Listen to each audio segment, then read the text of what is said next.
Thank you very much, Michael, and it really is lovely to be here. And I just want to very quickly acknowledge the Heritage Council in this initiative. It was terrific to be part of this, and I just also want to acknowledge the little working group that I was involved in, and Colin and Isabel's contribution to that and taking that on now and to this conference today and the next steps. So it's wonderful, and it is about the kind of stuff from the past, but it's also about how we use that in order to live today and into the future, and not just live, but to live well collectively.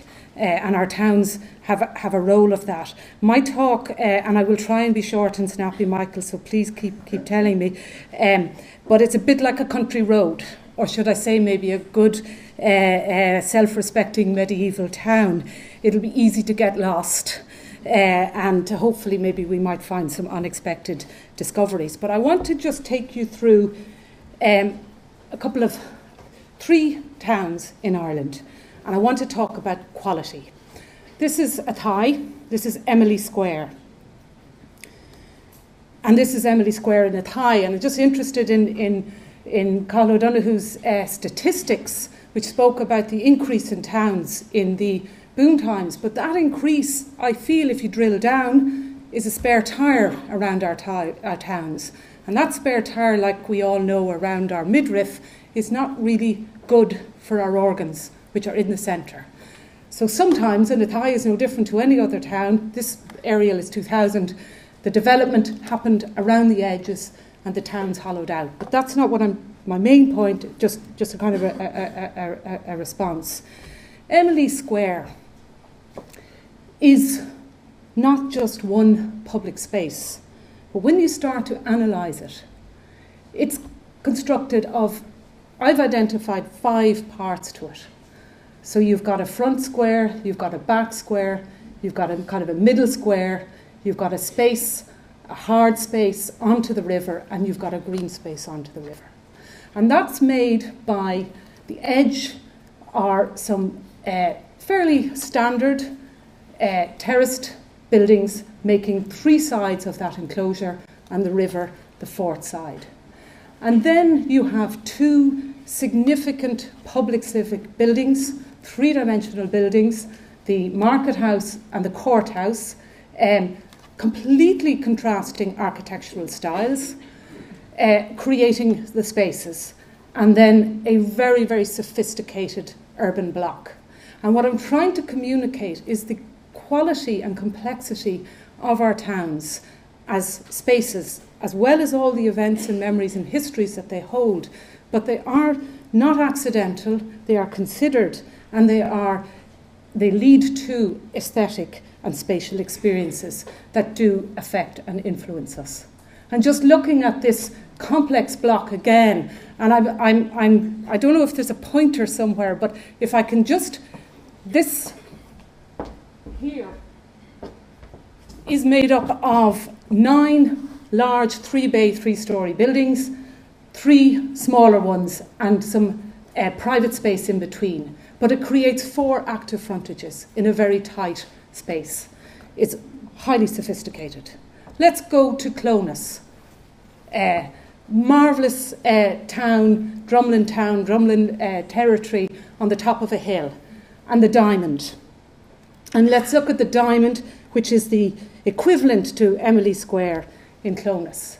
And of course, it's not a square, but again, it's made up of really, in some ways, ordinary stuff. I've just highlighted in red the principal buildings. Blue here are some residential buildings, and the church at the top. And spatially, this is the view from the church looking down to the Diamond. And there's this marvellous sense of enclosure and quality. And the bit of green grass is also very, very important in terms of, I suppose, a sense of connection with greenness. It matters and it contributes. And you go further down to that green patch, and there's this glimpse out to the countryside.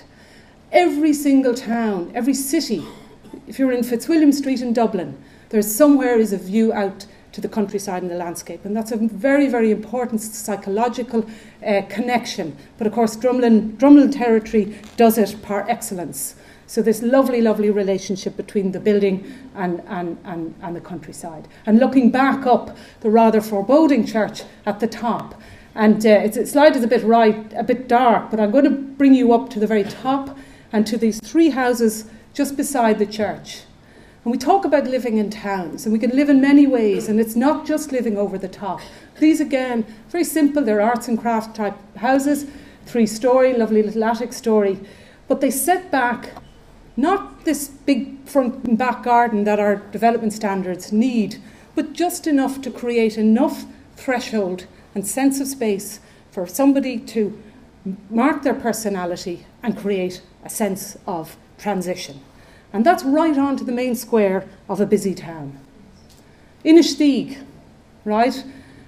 Marvellous again sense of a spatial experience. We don't experience urban spaces statically. We experience them as a spatial movement. So again, I'm going to take you down the hill. And this is really interesting because this part of Inistioge is made up of big houses with front gardens, but it creates a street. And it creates a sense of enclosure and a wall, and you move, one facade leads you to the next, and again you have this wonderful view. The topography, of course, helps to the countryside, and the gable leads you down. And then it begins to become more compact and more enclosed as you get down to the busy part where you have the more mixed-use developments and the shops and other amenities, and then down into a lovely square. Actually, the scale of building reduces, but the trees elevate the square and the green patch at the core. And if I turn back, I see this wonderful pink facade and the light and the sun. So it's about sun, it's about colour, it's about space, and it's about movement. And that's a very real spatial experience that is quality. Desmond Morris, way back in the Human Zoo, the anthropologist, said the human animal requires a spatial territory in which to live that possesses unique features, complex visual oddities, landmarks, and architectural idiosyncrasies. And that, I would say, is our town or our village all over this country. UNESCO, jumping to another scale, recognised this. And they brought out, I suppose, it was a slightly different context in 2011, recommendations on what they define as the historic urban landscape. And this came out of, I suppose, the pressures of increasing urbanisation and what that was bringing. Now, today we're talking about, in a sense, the opposite of that is the de-urbanisation to some extent, or the suburbanisation and its impact on the historic core. I won't read, but there is a wonderful, it's the UNESCO recommendations on historic urban landscapes, and it sounds like it's a mouthful, but it's only a very short document, and they have a marvellous definition of what a historic urban landscape is. And I don't have time, but I'm happy to tell it to anyone afterwards. But basically it acknowledges the complexities of urban places, that they aren't just the physical, it's the topographical, it's the geological, it's the historic and contemporary. They are dynamic, they are constantly being made and remade and relived. And it includes social and cultural practices and values, economic processes, and intangible dimensions of heritage as related to diversity and identity. And it's recognising this without getting overly complex about it, that is part of the journey towards revaluing and re-enjoying. But it's not just UNESCO. The Institute for Public Health, back in 2007, in their submission to the Sustainable Density Guidelines that were out on draft, submitted this diagram. And it identifies the determinants of health and well-being in our neighbours. And it's not just about quick access to the local GP or how fast I can get in an ambulance to the A&E. It's about the whole complexity and richness and diversity of the places in which we live. It's the built heritage, it's the natural heritage, it's the lifestyle, it's the local economy activities, and at the core is the people. And it's a very valuable diagram. And the Heritage Council itself has done this diagram on what defines the character of places. So if the town is fundamental, an existing piece of community, to lose this to lose this which works, do we start over, and can we afford to? And a bigger comment, and Paddy said it earlier, climate change. We are signed up now to reducing our energy consumption by in 2050 we will have, all of us in the EU have signed up to reduce it by 80%. And the implication of that, it's not a target, but it has been stated by the EU that the implication is, or the understanding is, that in 2050, 90% of the existing building stock will still exist and will be in use. So we have to find ways to, if we're keeping temperature increase to 2-3 degrees, then we have to make more of what we have. So as I say, it's not purely an aspect of heritage. So if all of that matters, why do we have this? Or why do we have, and I was in Carrick-on-Suir last year, and again, this could be anywhere in Ireland. This is in 2012. The building on the right is a hotel. It's no great piece of architectural quality, but it was a hotel serving the economy. In 2014, when I was there, the ground floor is a Eurogiant. The first floor, if you look in closely, is just stacked piles high with cardboard boxes. Now, I've no doubt that's a modern building. It probably has a lift. It's probably capable of adaptation to make homes or better use that might be harder in a smaller building.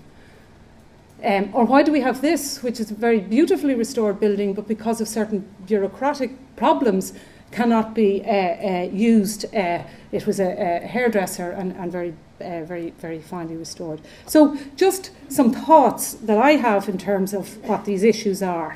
I pose the question, and I think it's one of the challenges. I don't have all the answers, but living in the town now, is it any longer a credible scenario to many people? It's a bit like the persistent or the chronic state of unemployment. The chronic state of not living in our towns is becoming chronic, and so there's a kind of a believability. There are challenges identifying uses for our vacant buildings.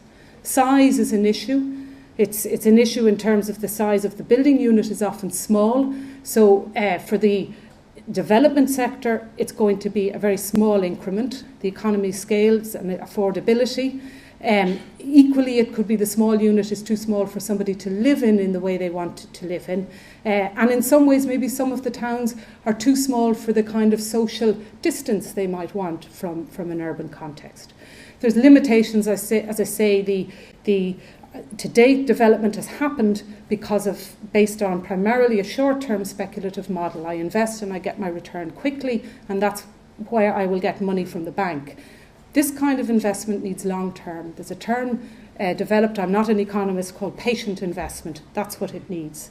And I'm going to just talk a little bit now the statutory processes, because I'm only an architect. I don't know all of these other things. But this perception or reality around regulation strangulation, and maybe the little bit about the buildings are no longer suitable for modern use and ways of living. So some of those problems are about meeting development standards that happen at a national or a local level, meeting the building regulations and other statutory regulations. There's also, very importantly, if I'm going to invest in an old building and spend money in adapting it, I want to make sure it suits my needs today and comfortable, and I can live in it well. So that's very important in terms of its future survival.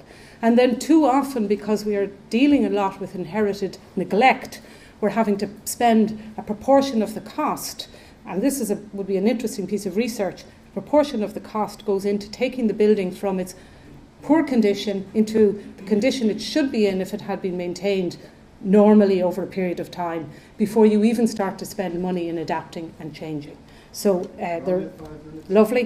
Building regulations, don't worry, I'm not going to bore you. I just want to put up, because it's really, this is it's part of architects' lives and others. But just to say that there are there's part A to M, and what we've been starting to do, and also in the Historic Buildings Committee of the RAI, the Architects Institute, looking at some of the impacts of these and how you might mitigate or manage it in the context of historic buildings.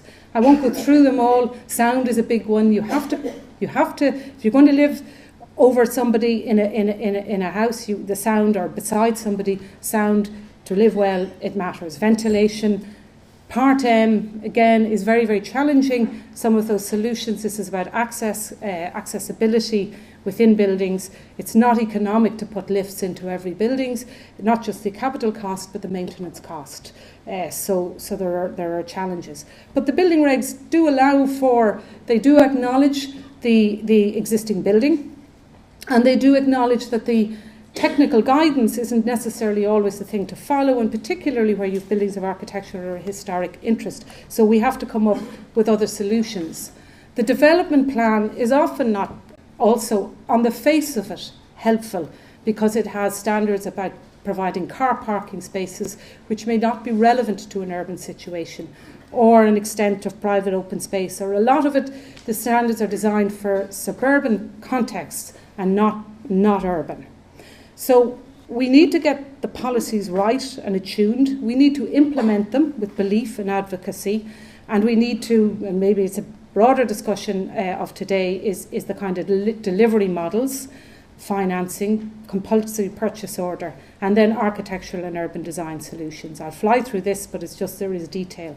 The thing I want to just talk about is really the area-based solution, that it's not building by building, that we can look at these in an area-based way in a town. And that little jigsaw diagram on the right we developed, it's just the idea, the brown is a new building, the blue is an existing building, the green is an open space, the soft blue is maybe an atrium linking those buildings. The idea of linking together, and then my park might be near me, and my car park might be in an off-street car park or a multi-storey car park in the town, so that I'm not necessarily trying to take a chunk out of that to put car parking, which is not helping. And the idea that maybe two small houses might be amalgamated. This is a small little project. 3 vernacular type buildings, 3 protected structures are being linked together with a little infill building that provides the universal access and overcomes the changes at level. Again, I'm just going to fly through these just to say that there are ways around these solutions through design. Again, the living over the shop. One point I would say, if we're going to encourage people to live in towns, it's living well. So we're likely, in terms of living over the shop, to be making smaller number of larger units, using roof gardens, connecting to, so you have a lovely long horizontal space, sunlight, all of those things are very, very important. So the quality of the living is important. I flashed this slide up. It's from the Irish town in 1975, proposing the use of backlands. It's not rocket science, you know, if we were talking about it back then, but somehow it has become difficult to do. And this is just it extended into a diagram. Again, these are other ways, other proposals of achieving this.